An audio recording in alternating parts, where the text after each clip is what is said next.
Bueno, estamos retomando de nuevo, ¿sí? La serie Jonás. Jonás capítulo 1 es la que nosotros hemos dado el último sermón como algo panorámico del capítulo 1, pero hoy quisiera detenerme específicamente en el capítulo 1, versículo 4 al versículo 6, donde vamos a extraer hoy la enseñanza, 4 enseñanzas extraída de los 4 mencionados en estos versículos. Primero Jehová Dios, los marineros, Jonás y el patrón o el capitán de la nave, que es lo que nosotros necesitamos ver, qué es lo que la palabra de Dios nos dice.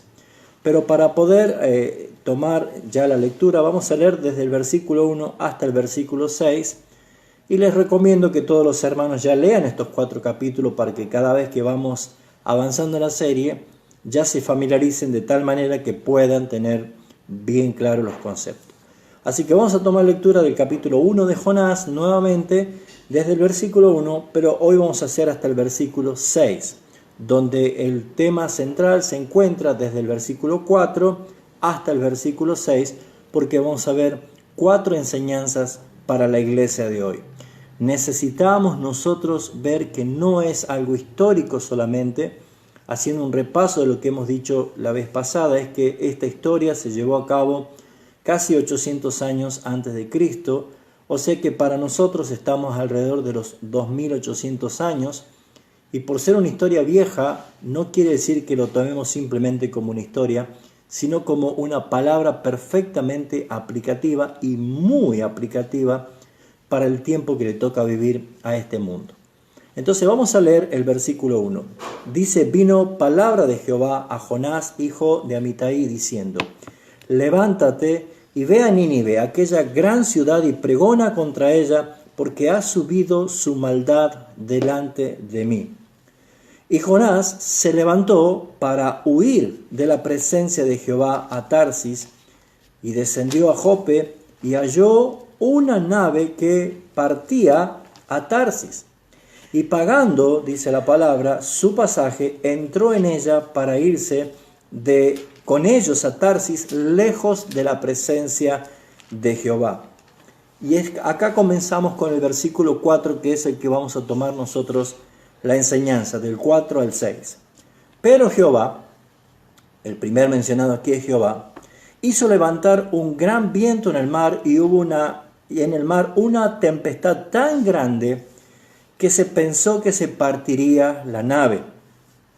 Y los marineros, segundos mencionados, de quien vamos a extraer enseñanza, y los marineros tuvieron miedo, y cada uno clamaba a su Dios, y echaron al mar los enseres que habían en la nave, para descargarla de ellos.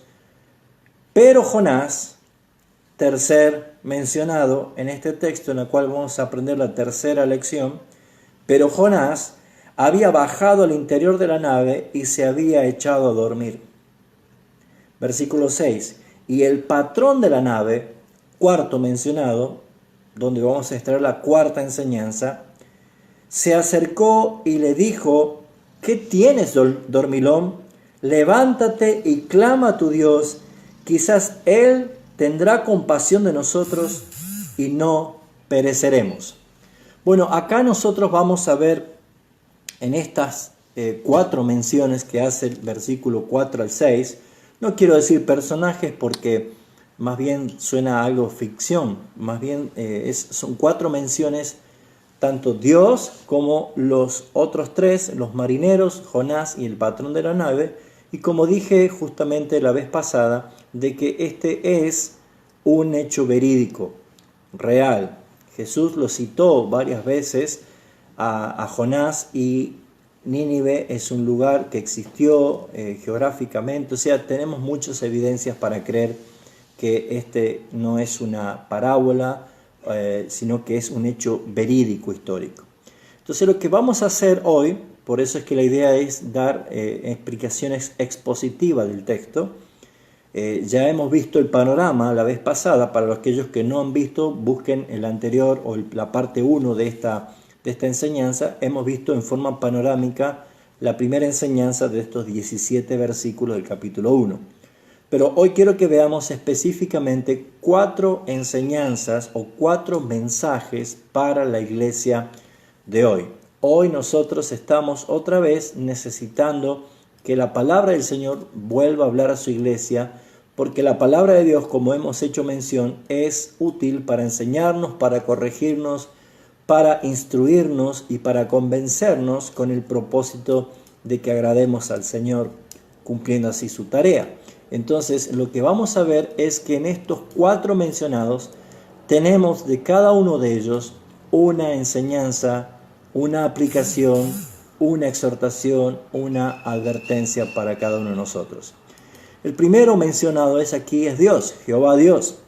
¿Y qué es lo que podemos ver nosotros? Es Dios actuando, Dios manifestando quién es Él, Dios revelándose para que en estos 4 capítulos de esta historia el protagonista principal sea Dios. Y cuando hablamos de Dios, hablamos de nuestro Dios, de nuestro Señor. Estamos hablando a través de esta enseñanza de Cristo mismo, porque como hemos hecho mención, el tema central de los 4 capítulos del libro de Jonás es el versículo 9 del capítulo 2, cuando dice: la salvación es de Jehová. Por lo tanto, Jehová salva, Jehová es Dios, es Jesucristo, Jesús es nuestro Salvador, el Evangelio del arrepentimiento, el Evangelio de salvación, el Evangelio de la gracia y la misericordia es cristocéntrico. Por lo tanto, cada vez que hacemos mención a Dios, no solo hablamos de nuestra bendita Trinidad y entendemos la función de cada uno, Dios Padre, Dios Hijo y Dios Espíritu, y aunque no se menciona aquí a Cristo o al Espíritu Santo, sino simplemente se hace referencia como Jehová, necesitamos nosotros ver que cada vez que se habla y se revela la salvación de la gracia y la misericordia de Dios, está la obra de Cristo o apuntando a la victoria de Cristo en la cruz del Calvario.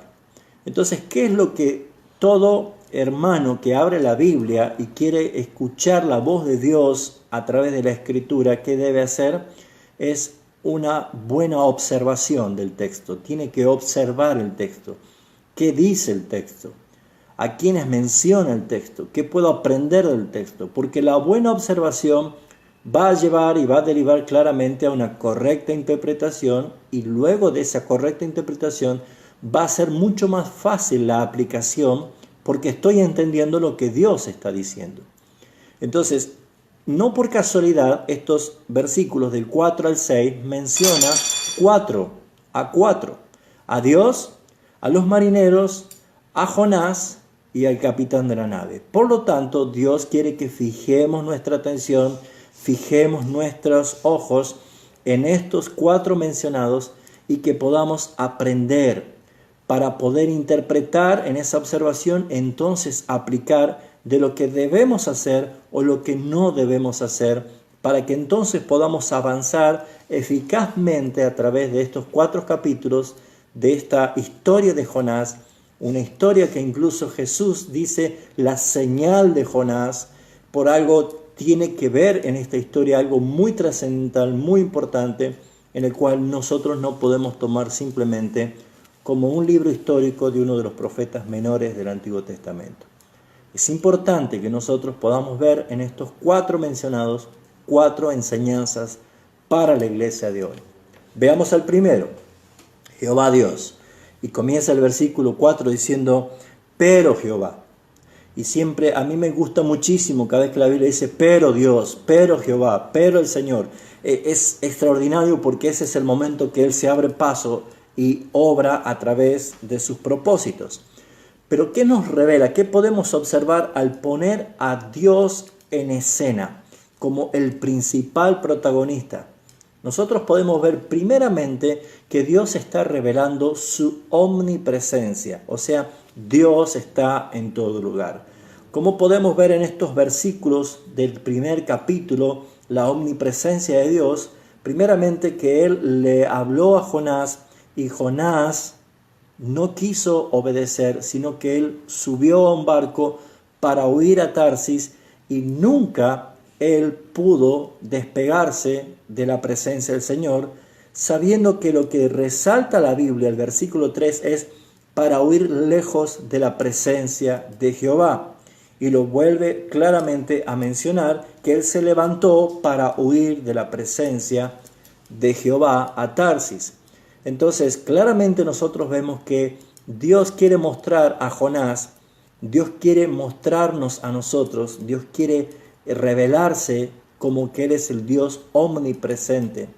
Y esto, aunque lo sabemos, aunque lo entendemos y lo creemos, muchas veces pasamos por alto esta verdad cuando somos tentados a pecar, cuando somos seducidos por la tentación. Y es que cuando nosotros estamos entonces siendo enceguecidos por el pecado, pensando que nadie nos ve, que nadie puede saber lo que estoy haciendo o lo que estoy por hacer. Y justamente el pecado que enceguece hace justamente que el cristiano sea una persona que pierda el eje y el sentido de que yo no puedo huir de su presencia. Eso lo relata claramente el Salmo 139, en el cual el salmista estaba maravillado y le decía: no puedo huir de tu presencia, Señor. A donde fuere, allí estás tú. Yo siempre te voy a encontrar a donde tenga que ir. Lea después el Salmo 139, que verdaderamente es extraordinario y que David tenía como una de las grandes expresiones de sus salmos. David no era solamente un músico, era prácticamente un profundo teólogo, porque David resaltaba permanentemente los atributos de Dios. Y una de las cosas que quiere que nosotros podamos ver a través de esta historia es que Dios está presente en el lugar del llamado, en la huida, en el descenso del barco, en la tempestad, aún dentro del vientre de un gran pez. Dios está presente. No se puede huir del Señor. Por eso es que todo esto nosotros tenemos que siempre no solo dejarlo en el conocimiento, sino bajarlo a nuestra experiencia y convencernos por la fe, mis hermanos, de que Dios no puede ser ocultado de mis actos, porque Él todo lo ve, porque Él está siempre en todo lugar. Lo segundo que vemos nosotros al observar Dios presente aquí es que Dios está revelando su omnipotencia, o sea, la autoridad que Dios tiene sobre toda su creación. Dice que Jehová Dios hizo levantar un gran viento en el mar, y hubo en el mar una tempestad tan grande que se pensó que la nave se partía. O sea, fíjense ustedes el dominio omnipotente, la omnipotencia, el Dios todopoderoso, que hace de que incluso todo lo que es la creación esté bajo obediencia total del Señor. Porque en los demás capítulos va a ver que Dios sigue mostrando su omnipotencia, no solo al iniciar la tormenta, sino también a aplacar la tormenta. También lo podemos ver nosotros en que Dios tenía preparado un gran pez para que tragase a Jonás. Versículo 17, tenía preparado Jehová un gran pez para que tragase a Jonás. También vemos nosotros el versículo 10 del capítulo 2, dice: y mandó Jehová al pez y vomitó a Jonás en tierra. ¿A dónde? En Nínive, a donde tenía que ir. O sea, hay un dominio general. Así como Él hizo crecer la calabacera, así como preparó el gusano para que comience la calabacera. Dios es un Dios de poder. Tu Dios, mi Dios, es un Dios verdaderamente de poder. Por lo tanto, este versículo, al enfocarnos en el principal mencionado aquí, es para maravillarnos, es para alabar a Dios, es para temer a Dios, es para tener una reverencia grande, porque este es no solo el Dios de Jonás, el Dios de los hebreos, es nuestro Dios, es tu Dios, es mi Dios. Y esa es la enseñanza. Por eso es que nosotros vemos que Dios revela su omnipresencia, Dios revela su omnipotencia al tener autoridad sobre toda la creación, pero también Dios revela su gran misericordia. ¿Por qué? Porque Él tenía claramente una intención de enviar a Jonás a pregonar la palabra de juicio a Nínive. ¿Qué es lo que quería Dios? Era justamente el arrepentimiento de toda esa ciudad. Por lo tanto, vemos nosotros que Dios es un Dios de grande misericordia. Y uno de los atributos de la misericordia de Dios al enviar a un mensajero a una gran ciudad pecadora o a cualquier lugar es que en la misericordia de Dios también está mostrando el gran deseo de Dios de reivindicar, de magnificar y de señalar a la iglesia para nosotros la importancia que tiene las misiones para Dios. Porque Dios envió de un lugar a otro lugar a un mensajero para llevar y pregonar el evangelio del arrepentimiento. Por lo tanto, mis hermanos, en esa misericordia Dios está mostrando a través de aquellos que Él está enviando para justamente llevar el evangelio de arrepentimiento. O sea que usted, mi hermano, mi hermana, con la gran tarea que nosotros tenemos como iglesia de llevar el evangelio hasta lo último de la tierra, de anunciar el evangelio a toda criatura, es un acto de misericordia de Dios. Usted y yo somos herramientas e instrumentos de misericordia de parte de Dios, porque aquellos que están perdidos necesitan oír el mensaje del Señor Jesucristo. Así que tu vida y mi vida no es para estar cómodos, sino que es para estar al servicio.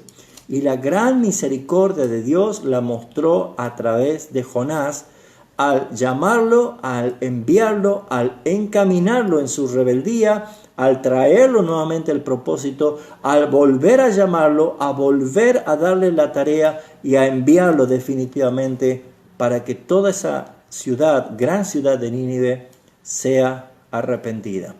Así que vemos que Dios es manifestado en su omnipresencia, en su omnisciencia, revela su gran misericordia, pero también Dios revela que es un Dios de planes. Es un Dios de planes. No hay ninguna improvisación en nuestro Dios. No hay ninguna improvisación. Dios no tiene un plan B. No es que se le arruinó el plan A y entonces ahora tiene que optar por algo más. Dios es un Dios de planes. Todo está planificado perfectamente por Dios. Nada toma a Dios por sorpresa. Es más, todas las cosas que estaban en sus libros escritas fueron creadas sin faltar una de ellas, dice el Salmo 139:16.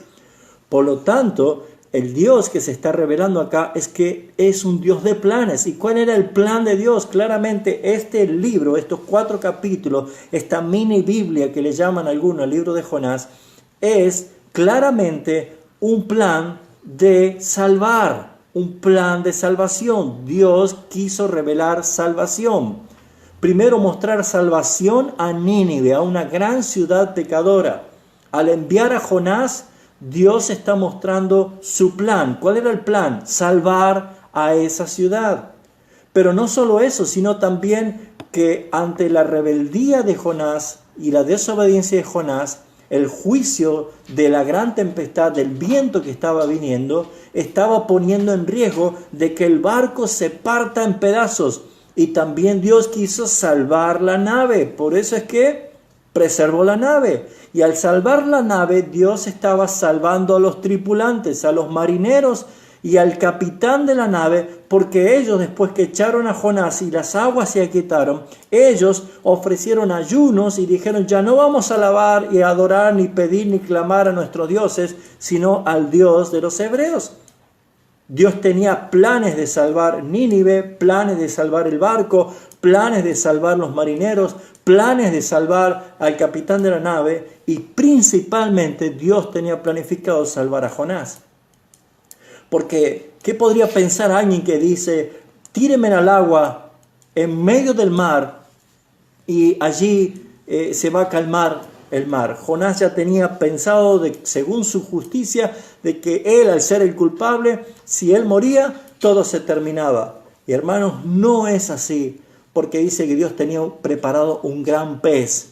Bueno, quizás para nosotros hubiera sido mejor que Dios tenga preparado otro barquito o un bote salvavidas, o algo que pueda por lo menos estar flotando para salvarse. Pero ¿quién se le ocurriría que sea un pez que pueda tener a Jonás en su vientre? Pero Dios preparó un gran pez, no para triturarlo, no para matarlo, porque no era la intención de Dios matar al profeta, sino salvarlo. Salvarlo para que esté a sola con él, para que él recapacite, para que haga esta tan preciosa oración del capítulo 2, que lo vamos a ver después, y para que el Señor vuelva a llamarlo, y entonces corrigiendo su vida vaya a cumplir su propósito. El plan de Dios es salvación. Todo lo que Dios reveló en su palabra es porque Él es un Dios misericordioso y quiere salvar. Por eso, mis hermanos, no importa cuáles son las adversidades, las calamidades, las pruebas, los momentos de horror, de terror, de pánico, de muerte, no importa. Lo que importa es que Dios es un Dios de planes y claramente se va a cumplir. Así que, ¿qué podemos ver nosotros como aplicaciones y enseñanzas de este primer punto? De la primera enseñanza, que es el primer mencionado de Jehová nuestro Dios, nosotros debemos conocer a Dios. Nosotros debemos conocer a Dios. Debemos conocer a Cristo nuestro Señor. No conocer de Cristo, no conocer de Dios, sino conocerle a Él. ¿Usted le conoce a Cristo? ¿Tú le conoces a Dios? ¿Verdaderamente le conoces a Dios? ¿O serán como muchos allí en Atenas, donde Pablo estaba predicando, que vio que había una inscripción entre todos los monumentos religiosos que había una inscripción que decía al Dios no conocido? ¿Saben cuántos cristianos son cristianos nominales porque conocen de Dios, pero no le conocen a Él? Porque no tienen una experiencia con Él, porque no le han conocido realmente como Él es. Ahora, ¿qué podemos nosotros aprender según el contexto que estamos viendo del capítulo 1, incluso de todos estos 4 capítulos del libro de Jonás, a la respuesta o a la pregunta, ¿conoces a Dios? Bueno, ¿quién es el Dios de Jonás? ¿Saben por qué les digo, hermanos? Porque dice que el versículo 5, que cada uno de los marineros clamaba a su Dios. Tenían tanto miedo que clamaban a su Dios. Y el patrón de la nave despertó a Jonás para que clame a su Dios. O sea, ellos eran politeístas, pero Jonás no era monoteísta. O sea, cada uno clamaba a su Dios. El patrón habrá clamado a su Dios, pero le dijo, tú clama a tu Dios para que si Él tiene misericordia no pereceremos. La pregunta es, ¿quién es el Dios de Jonás? ¿Y por qué es único y no lo demás? Lo demás no existe. Bueno, el Dios de Jonás es un ser que habla. 5 veces en los 4 capítulos Dios le habla a Jonás. Vino palabra de Jehová diciendo, levántate. El Dios de Jonás es nuestro Dios, es tu Dios y es mi Dios. Y es un Dios que habla. La pregunta es, ¿tú hablas con Dios? ¿Tú le oyes a Dios? Porque si no serías tú como uno de los tantos marineros que hablas a un Dios mudo, que invocas a un Dios que no responde, o como los Baales haciendo todo tipo de esfuerzos y sacrificios y no hubo quien respondiese, dice la palabra. Lo primero que tenemos que conocer es que Dios, el Dios de Jonás, tu Dios, mi Dios, es un Dios, es un ser que habla. Habla, su palabra es creativa, su palabra tiene poder, su palabra direcciona, su palabra nos guía, su palabra nos corrige. Entonces, hermanos, lo primero que tienes que hacer en esta enseñanza, en esta primera enseñanza, es preguntarte, ¿conozco a Dios? ¿Conozco a Dios, mi Dios que habla? Y probablemente no entrando al nivel y al terreno místico de que quiero escuchar la voz de un trueno que me hable. No porque Dios no lo pueda hacer. Contadas y suficientes historias en la Biblia hay como Dios lo habló. Pero hermanos, nosotros tenemos la voz de Dios escrita en la palabra del Señor. Y todo lo que Dios tenía que hablar, lo habló a través de su palabra. Por eso decía John Piper, si usted quiere oír la voz audible de Dios, pues lea en voz alta su Biblia. Y es la forma en la cual nosotros podemos entender que el Dios de Jonás es el único Dios que existe porque es un ser que habla. Segundo, ¿quién es el Dios de Jonás? El Dios de Jonás es un ser santo, 3 veces santo, que aborrece el pecado. Una de las consecuencias o los motivos por qué Dios envió a Jonás a Nínive lo dice claramente en el versículo 2: pregona contra aquella ciudad porque ha subido su maldad delante de mí. Nuestro Dios, el Dios de Jonás, es un Dios santo que no tolera el pecado, que no tendrá por inocente al culpable, que Dios manda y ordena a todo hombre en todo lugar que se arrepientan. Por lo tanto, mis hermanos, el Dios de Jonás es exactamente nuestro mismo Dios que no tolera el pecado. Por lo tanto, nosotros hemos sido lavados por la sangre de Jesucristo, salvados y redimidos, libres de la esclavitud del pecado, para que andemos una vida en santidad, para que practiquemos una santidad progresiva. Ya lo dice Efesios capítulo 5, que Cristo se entregó por la iglesia para santificarla, para que sea una esposa sin mancha y sin arruga. Mi hermano querido, Dios, el Dios de Jonás, es un Dios que no tolera el pecado, la inmundicia, porque es 3 veces santo. Y ese es nuestro Dios. Por lo tanto, como aplicación también nos lleva a nosotros a meditar: ¿estoy caminando en santidad? ¿Estoy practicando santidad progresiva? Santidad que me duele, santidad que significa incluso dejar cosas que desagradan a Dios. Efesios 5:10 dice: comprobando lo que es agradable a Dios. Nosotros tenemos que hacer lo que a Él le agrada, no lo que nos gusta a nosotros. ¿Conoces al Dios de Jonás? ¿Quién es el Dios de Jonás? No solo es un Dios que habla, no solo es un Dios santo, sino que es un ser poderoso. El Dios de Jonás es un ser poderoso que muestra que tiene poder sobre todo lo creado. Puede levantar la tempestad, puede calmar la tempestad, puede traer un pez, un gran pez. No sé si fue una ballena o qué fue, pero fue un gran pez que tragó a Jonás. Pudo direccionar al pez para que sea el lugar exacto donde tenía que dejar a Jonás. Dios es el que está usando todo su poder para mostrar que Él es el único Dios. Ninguno de los dioses paganos, falsos, que clamaban los marineros pudo detener la tormenta. ¿Saben que Él es nuestro Dios? 2800 años atrás estaban reconociendo que no hay otro Dios como el Dios de los hebreos. ¿Por qué 2800 años después, hoy, muchos cristianos dudan del poder de Dios?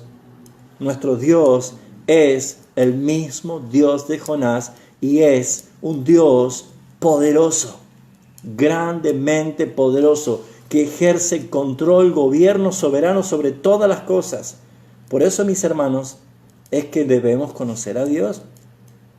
El Dios de Jonás no solo es un ser que habla, no solo es un ser santo, no solo es un ser poderoso. El Dios de Jonás es un Dios que oye las oraciones. Y no estaba en una capilla, no estaba en un monte alto, no estaba en el lugar más santo. Jonás estaba en el vientre del pez, en las profundidades del abismo del mar. Y desde allí el Señor oyó la oración de Jonás. No hay lugar que uno pueda estar sin que el Dios Todopoderoso no oiga la oración y el clamor de sus hijos. Por eso, mis hermanos, nunca te canses de orar. No importa la situación, no importa el momento y no importa ni siquiera la acusación de Satanás que trae muchas veces para desacreditar tu palabra. La oración es justamente la manifestación del poder de Dios, porque nuestro Dios oye. Nuestro Dios, el Dios de Jonás, tu Dios y mi Dios, es un Dios que oye la oración de sus hijos. ¿Y qué más podemos conocer del Dios de Jonás, que es nuestro Dios? Que el Dios de Jonás es un ser que perdona verdaderamente a todos aquellos que se han arrepentido de corazón. Por eso, mis hermanos, es extraordinario ver que el Dios de Jonás no es como los demás dioses paganos inexistentes que los marineros claman. Dios, el Dios bíblico, el Dios de Jonás, es un Dios que es nuestro Señor, nuestro Redentor, nuestro Dios. Y por eso es que Él es un Dios que habla, un Dios santo que no tolera el pecado, un Dios que tiene poder sobre toda la creación, un Dios que oye la oración y un Dios que perdona al que se arrepiente cuando ha escuchado el mensaje de parte de Él.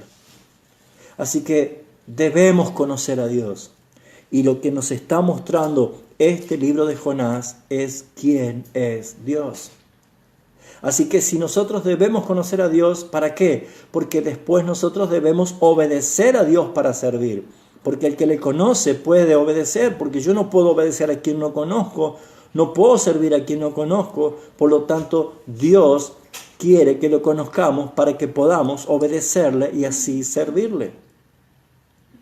Muchos no sirven a Dios porque no obedecen a Dios. ¿Y por qué no obedecen a Dios? Porque no le conocen, conocen de Dios, se hacen referencia de Dios y a través de su propia imaginación de que cómo creen que es Dios, no le obedecen, por eso no le sirven. Pero la iglesia es llamada a conocer bíblicamente al Dios de la Biblia para que podamos obedecer y servir. Porque si no le conocemos, no le obedeceremos y no le obedeceremos porque no le tememos. Debemos temer a Dios. Y temor es reverencia. Él es el Rey de gloria. Él es el Señor que está sentado en su trono. Él es el que tiene autoridad sobre todas las cosas. Por eso es que nosotros debemos temer a Dios. También nosotros debemos admirar a Dios. No debemos buscar la Biblia para ver qué es lo que Dios me va a traer a mí, la satisfacción de lo que necesito. La Biblia es para admirar a Dios y su grandeza, para glorificar a Dios. Por eso el salmista decía, todos los días te alabaré y bendeciré tu nombre eternamente y para siempre. ¿Por qué? Porque es maravilloso contemplar a Dios. ¿Saben? Cuando reducimos la Biblia a un mero libro de enseñanzas morales, o a un mero libro de consejerías emocionales para que yo solamente esté bien, hermanos, déjenme decirle que estamos reduciendo la Biblia a algo que no debería ser. La palabra de Dios es lo que habla de Cristo y glorifica su nombre. Y para eso nosotros tenemos que admirar al Señor, gozarnos en el Señor, en nuestro Dios, el Dios de nuestra salvación. Por eso, mis hermanos, es que necesitamos ver que este primer mencionado, que es Dios, es digno de alabanza, es digno de adoración. Así que debemos conocer a Dios, debemos obedecer para servir, debemos temer a Dios porque es nuestro Rey, debemos admirar a Dios porque la palabra glorifica su nombre y debemos adorar a Dios porque así nosotros buscaremos siempre estar a los pies de su trono porque Él es digno de adoración. ¿Quién es el segundo mencionado acá? Son un grupo, los marineros. Los marineros son mencionados aquí en el versículo 5 y dice, y los marineros, muy bien, resalta, los marineros. Los marineros son expertos en el mar, de allí se deriva su nombre. Son sirvientes, trabajadores del mar. Los marineros conocen el mar y habrán conocido miles de tormentas, miles de tempestades, miles quizás de problemas climáticos. Pero dice y resalta, los marineros tuvieron miedo. ¿Qué más hicieron? Cada uno clamaba a su Dios. ¿Y qué más hicieron? Echaron sus enseres, los enseres de la nave, para descargarla. Mis hermanos, curioso que podemos ver lo que la Biblia nos está remarcando. Primero, tuvieron miedo. ¿Por qué? Porque esta tempestad, esta tormenta, este viento no era común como cualquier otro. Ellos entendían que algo extraño estaba pasando. Quizás, dice, pensaban que se partiría la nave, o sea, seguramente ya era la situación desbordada. No podían tener control. Y saben, hermanos, claramente vemos que Dios quería mostrarle a ellos que lo que ellos creían que es seguro, no podían confiar.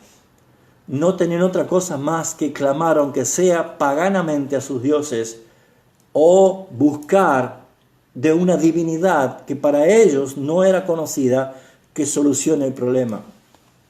Bueno, mis hermanos, al igual que este versículo, así el mundo está aterrorizado. El mundo entero está aterrorizado. Dios estaba allí levantando una gran tempestad. Lea Isaías 24 y se va a dar cuenta que cuando se traspasa los límites establecidos por el Señor, cuando hay una alta provocación a Dios, al Dios santo, con el pecado y transgrediendo las leyes de Dios, con justa justicia Dios envía grandes juicios, que a través de esos juicios humanamente se los conoce como expresiones cataclísmicas. Hermanos, cuando usted lee Job y ve el dominio que él tiene sobre toda la creación, claramente podemos entender que sean tormentas, sean terremotos, sean tsunamis, sean erupciones volcánicas, sean temblores, sea lo que sea, hermanos, que la creación traiga temor, pavor al hombre, gran angustia, gran miedo a morirse, es porque hay una orden de parte de Dios. Dios mismo está trayendo juicio para que busquen y clamen a Dios por sus pecados. Así está el mundo hoy, hermanos. El cristiano no debe temer a las cosas que pasan, debe evaluar si estamos haciendo bien las cosas. Porque acá había un responsable. Acá había un responsable. Y ese famoso texto de Crónicas que dice: si se humillare mi pueblo, sobre el cual mi nombre es invocado, y oraren y buscaren mi rostro, y se convirtieren en sus malos caminos, entonces yo dejaré tranquila la tierra. Cerrando el concepto. Sanaré su tierra, y empieza así. ¿Por qué? Porque todo lo que pasa es por causa de la indisciplina del pueblo de Dios. Esto viene desde Adán. Adán, por tu culpa la tierra será maldita. Y en este caso había un hombre de Dios que estaba huyendo en plena rebelión, y todo lo que estaba pasando, este cataclismo que hizo que los marineros tuvieran gran miedo, hermanos, era porque Dios estaba trayendo un juicio. ¿Se dan cuenta que el mundo está muerto de miedo? La gente está muerta de miedo. ¿Cuál fue la segunda reacción? Ellos clamaron a sus dioses. Eran paganos, eran incrédulos. Ellos no conocían al Dios de Jonás, pero ellos clamaron a sus dioses. Ahora, ¿se ha dado cuenta usted de la gran cantidad y proliferación de religiones y sectas que hay en este último tiempo? Porque Satanás, que es el padre de la mentira, también está valiéndose del terror de la gente, valiéndose de la confusión y valiéndose del intento de salir de la situación, que también Satanás está poniendo sus falsos maestros, falsas religiones, falsos credos, falsos cristos por todo lugar. Y mientras tanto, el que conoce al Dios verdadero, el que tiene la palabra, el que sabe cómo actúa, el que sabe que habla, el que sabe que oye, el que sabe que es santo, el que sabe que tiene poder, el que sabe que perdona, está durmiendo. ¿Cuál es la actitud de la iglesia cristiana en este tiempo? Mientras el mundo está muy aterrorizado, mientras el mundo ha perdido la órbita, ¿cuál es la actitud tuya y mía? Es palabra de Jonás un mensaje para la iglesia de hoy. Por eso es que tenemos que ver 4 enseñanzas. Ya vimos quién es Dios, ahora estamos viendo qué actitudes tuvieron los marineros. Entonces ellos clamaron, porque ¿cuál era el problema? Que el que conocía a Dios estaba durmiendo. Así que, ¿qué hicieron ellos? Resalta algo más que hicieron ellos. Dios en su palabra nos resalta 3 cosas que hicieron. Ellos tuvieron miedo, ellos clamaron a sus dioses, pero también dice que echaron cada uno al mar los enseres que había en la nave. Ahora, no dice que este barco era ¿cómo podría decir? Un crucero de turismo o de turista o un buquebús que trasladaba gente. Es muy probable que, sabiendo que iba a Tarsis, Jonás pagó como un pasajero para ir con ellos, pero es muy probable que haya sido un barco carguero o que llevaban cosas que eran pesadas. Por eso es que lo que ellos dijeron es: vamos a salvarnos, tirando al agua todo lo que hace peso para que entonces podamos dominar de nuevo la nave. ¿Saben qué está enseñando acá Dios? De que así el incrédulo, sabiendo que las cosas están mal, y aún muchos que dicen que creen en Dios, siguen pensando que pueden salvarse por algo que ellos intenten hacer. Siguen pensando de que, bueno, Señor, te prometo que ya no voy a tomar más bebida con alcohol, así que te ruego que me saques de esta situación. O te juro que ya no voy a jugar más a la timba, no voy a ir más al casino, no voy a hacer más tragamoneda, te juro por Dios. Y que empiezan a tirarse cosas de encima, se sacan cosas. Ya no voy a ser más infiel a mi esposa, no voy a ser más infiel a mi esposo, yo ya no voy a hacer esto, no voy a hacer aquello. Empiezan a tirarse en seres como diciendo, ahora me voy a purificar, voy a ir a una iglesia, voy a dar todo lo que haga falta, mi vida, mi dinero, mi tiempo, así como Lutero le dijo a su santita que si lo salvaba de la tormenta, él se iba a ser monje. Hermanos queridos, no existe la forma de salvarse con los medios que uno cree. Hay un solo camino y es pregonar el Evangelio de Jesucristo, es enseñar la palabra, es decir que el arrepentimiento viene como una orden de parte de Dios para todo aquel que vive en este mundo. Y ellos hicieron inútiles esfuerzos por salvarse a sí mismos, pero no lo lograron. Dice, pero no pudieron poner de nuevo la nave. Ellos vieron de que intentaron descargar, intentaron poner la nave como tenía que hacer, pero no pudieron. ¿Qué podemos entender? ¿Qué podemos sacar de esta enseñanza, hermanos? Que nosotros tenemos como iglesia un mensaje de paz, un mensaje de arrepentimiento, un mensaje que viene de parte de Dios. Pero hermanos, ¿estamos despiertos o estamos dormidos? ¿Estamos obedeciendo o estamos huyendo de la voz del Señor, del mandato del Señor? Hoy la iglesia de Cristo no debe olvidarse que tenemos una misión y eso no ha caducado hasta que Cristo venga. Id y haced discípulos a todas las naciones, predicar el Evangelio a toda criatura, anunciar a todos que Jesucristo es la salvación. Mis hermanos, claramente la iglesia tiene esa misión, pero ¿saben, hermanos?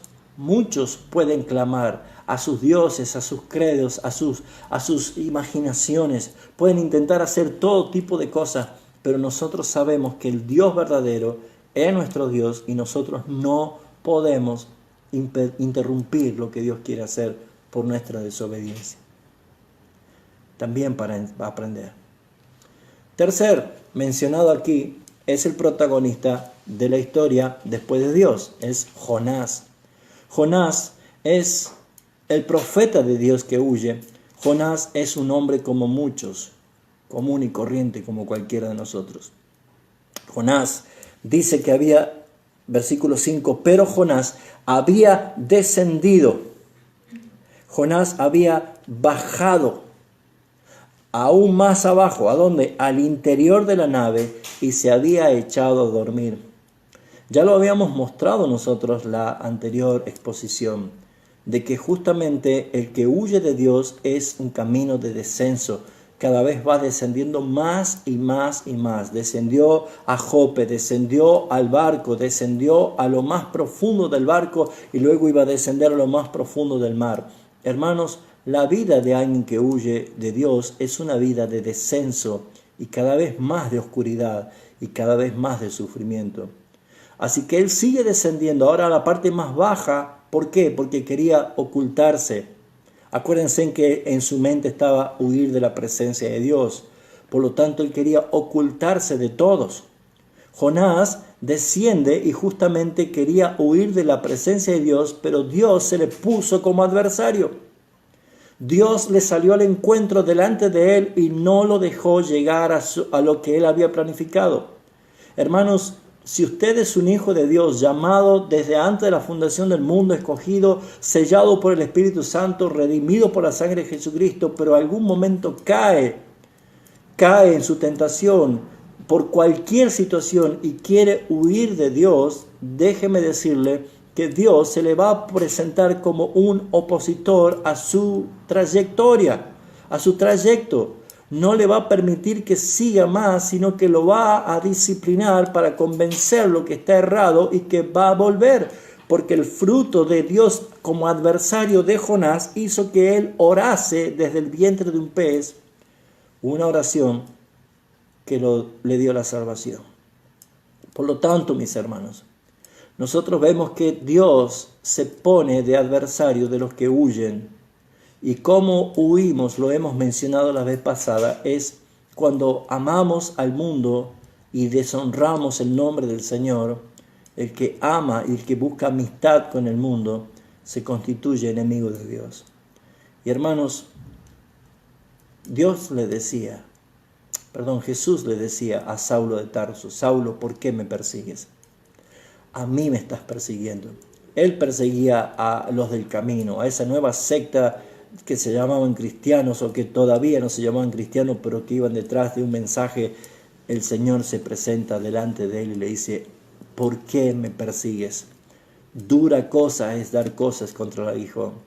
Y hermanos, yo no te estoy viendo acá, no sé quién me está viendo, no sé quién escuchará el mensaje, pero si tú eres uno de los tantos que está huyendo del Señor, si tú eres uno de los tantos que está enfriado, que hasta quizás no quiere ni siquiera que se mencione el nombre de Cristo, porque estás enojado, porque estás defraudado, porque te han ofendido, no sé cuál es tu motivo que estás huyendo, déjame decirte que podrás escaparte de todo el mundo, pero no de Dios y su presencia. Porque a pesar de que Dios se puso como adversario, estaba amando al profeta porque lo estaba corrigiendo y disciplinando para que vuelva otra vez a tener el rumbo que Dios había trazado para su vida.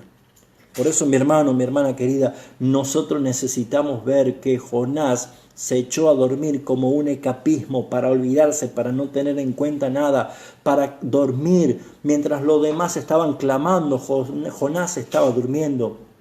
Y hermanos, ¿cuál es la actitud de la iglesia? ¿Está adormecida? ¿Está callada? ¿Está en silencio? ¿Está clamando a Dios? ¿Está orando a Dios? ¿O la iglesia está dormida? ¿Está ajena? No importa lo que pase afuera. Todos tenemos que evaluar, porque aquel que no conoce a Dios, aquel pagano, aquel que va a hacer horas enteras cola a San Expedito, o aquel que se baja y para su camión en la ruta para prender una vela al Gauchito Gil, o darle una ofrenda a San la Muerte, o hacer cualquier tipo de ritual que puedan hacer en su ignorancia o en sus creencias paganas. Mientras ellos lo hacen, ¿qué haces tú que conoces al verdadero Dios?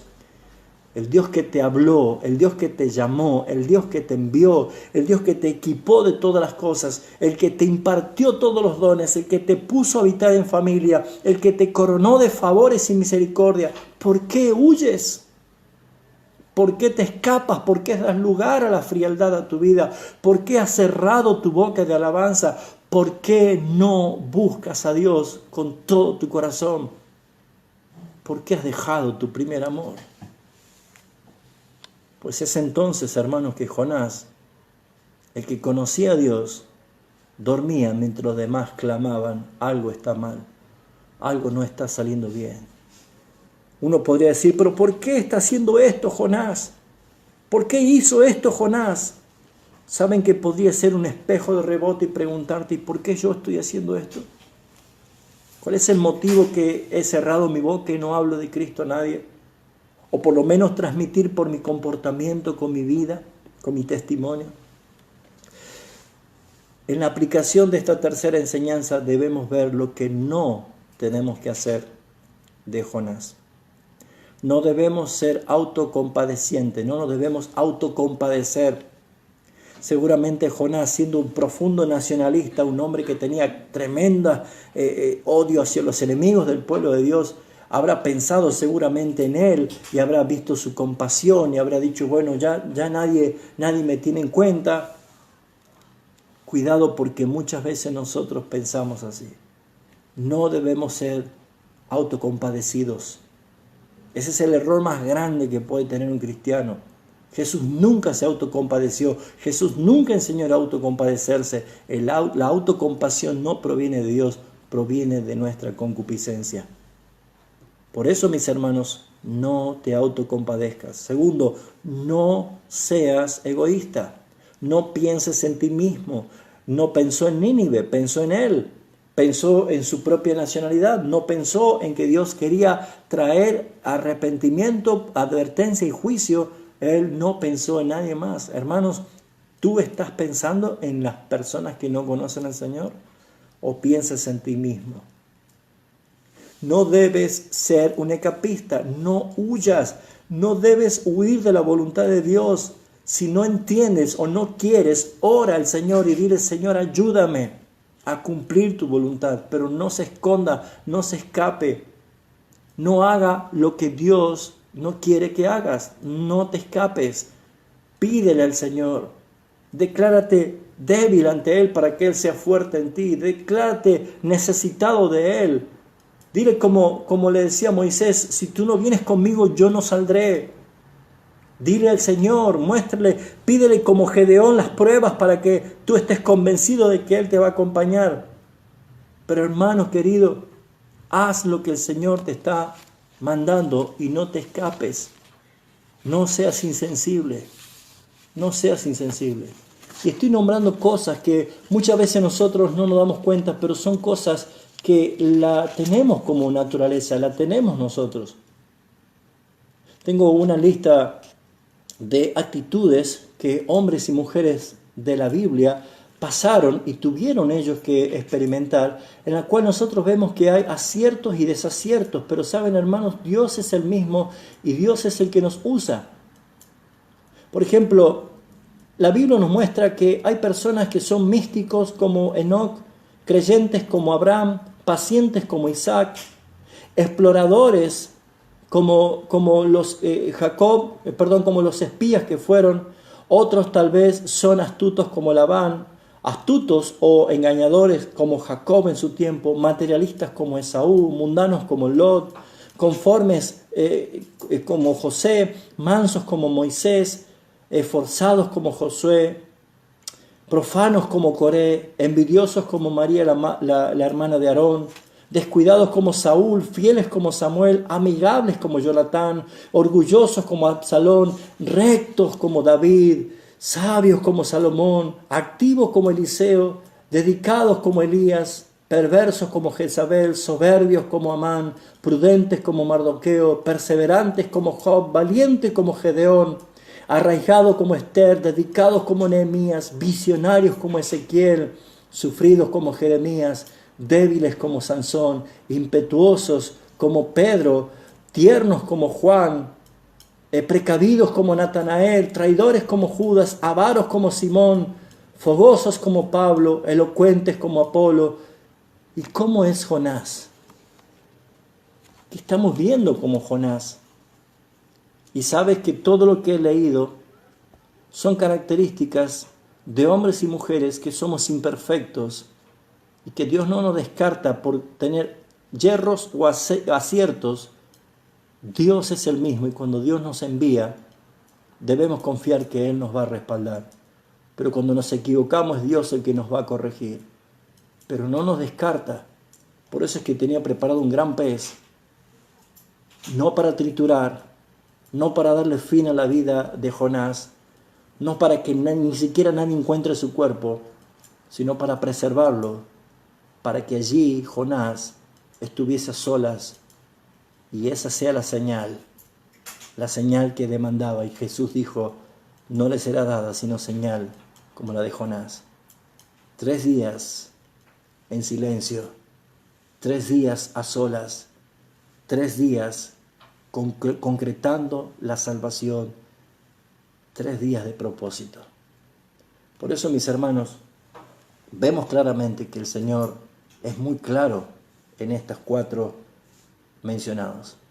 El cuarto es el último, el capitán, el patrón del barco, el patrón de la nave. Seguramente de alguien que le pagó un pasajero, al ver la tempestad, al ver que el barco se estaba partiendo, al ver la desesperación de sus marineros, que ellos conocían el mar, pero sin embargo estaban aterrorizados y estaban echando los enseres y la carga al mar, seguramente el capitán mismo, por la responsabilidad, comenzó a buscar: yo he vendido un pasaje, tengo a alguien que iba para Tarsis, si no lo encuentro, se habrá caído al mar, ¿a dónde estará? Estará escondido, y empezó a buscarlo hasta que lo halló. Lo halló, dice, se le acercó y le dijo, ¿qué tienes, dormilón? Una tempestad, tan profundo el sueño que no escuchaba. ¿Qué tienes, dormilón? Levántate y clama a tu Dios. Quizás Él tendrá compasión de nosotros y no perezcamos. Y mis hermanos, ¿se da cuenta lo actual que es ese texto? ¿Se dan cuenta que hay vivas voces en el mundo que sin saberlo ellos están pidiendo que alguien se levante a clamar a Dios, a hablar de parte de Dios o buscar a Dios para que los ayude en la situación que están? Yo sé que el hombre no busca a Dios porque no tiene esa naturaleza de buscar su salvación. Pero el hombre está desesperado, el mundo está aterrorizado. Hoy estamos en una pandemia, pero mañana pueden haber cataclismos, terremotos y cuantas cosas más, o persecuciones, o hambre, que se está viendo ya el hambre mundial. La crisis económica va a ser fatal en este tiempo, hermanos. ¿Y saben qué va a pasar? Que las voces de los paganos, de los impíos, de los incrédulos van a decir en forma de vergüenza para nosotros, ¿qué tienen, dormilones? Levántense y clamen a Dios. Tal vez Él tenga misericordia de nosotros y nos salve. Porque quien despertó al profeta fue justamente este pagano. Pero lo hizo Dios a través de este capitán. Dios tenía que darle esa lección a Jonás diciendo, ¿tú duermes, dormilón? Te estoy enviando, dormilón, despiértate. Porque le dice lo mismo, levántate. Siempre que Dios quiere exhortar a su iglesia que no está bien, le va a decir, levántate. Levántate, como lo dice Isaías, levántate y resplandece porque ha venido tu luz, pero levántate. Levántate si estás caído, levántate si estás debilitado, levántate. Le dijo a Elías, levántate, come, te queda largo camino. Dios siempre va a decir a su iglesia que se levante porque no la salvó para que esté postrada, para que esté tirada, para que esté dormida, sino para que sea luz en las tinieblas, para que sea pregonera de justicia. La iglesia de Cristo tiene esa misión. Por eso, mis hermanos, para finalizar estas 4 lecciones de estos 4 mencionados aquí en el versículo 4 al 6 del capítulo 1 de Jonás, nos enseña esto. Exhortó a que se levante y es hora de que la iglesia se levante. Es hora de que la iglesia clame. Pero saben, hermanos, vemos nosotros de que la exhortación era que se levante a orar, que se levante a clamar. Pero Jonás no se levantó a clamar. Él se levantó para ir a confrontar las preguntas porque hasta la suerte lo traicionó. Y dijo que la suerte cayó sobre Jonás. Y como mencionamos, Proverbios 16:33, la suerte es echada en el regazo, pero la decisión es de Jehová. No hay suerte, no hay azar. Dios es el que determina incluso la suerte. Y Dios delató y sacó a la luz por qué estaba pasando todo esto. Jonás no clamó. Él podría haber clamado y que delante de todo decir, soy yo el culpable, perdóname Señor, ten piedad de nosotros, líbranos de esta tempestad, sea hecha tu voluntad. Pero sin embargo él dijo, no, yo soy el culpable, huyo de la presencia del Señor. Les contó todo. Y entonces cuando ellos le dijeron, ¿qué tenemos que hacer para que esto pare, por favor? Jonás no oyó a Dios, sino que él escuchó su propia justicia. Él dijo, tírenme al agua y el mar se va a aquietar. Hermanos, en estas circunstancias, yo no sé cómo está tu vida, pero si estás tomando tu propia justicia, si estás a punto de dejar las cosas, si quieres volverte atrás, si quieres que todo esto ya se termine en tu vida y no seguir, déjame decirte que estás escuchándote a ti mismo. Y lo que tú tienes que hacer es escuchar el propósito del Señor. Debes escuchar la voz del Señor. Y el Señor no ha terminado contigo. El Señor todavía quiere seguir usándote para su gloria, pues no ha terminado. La prueba es prueba, la crisis es crisis, pero son momentos de tribulación, momentos de angustia que no se comparan con la gloria venidera.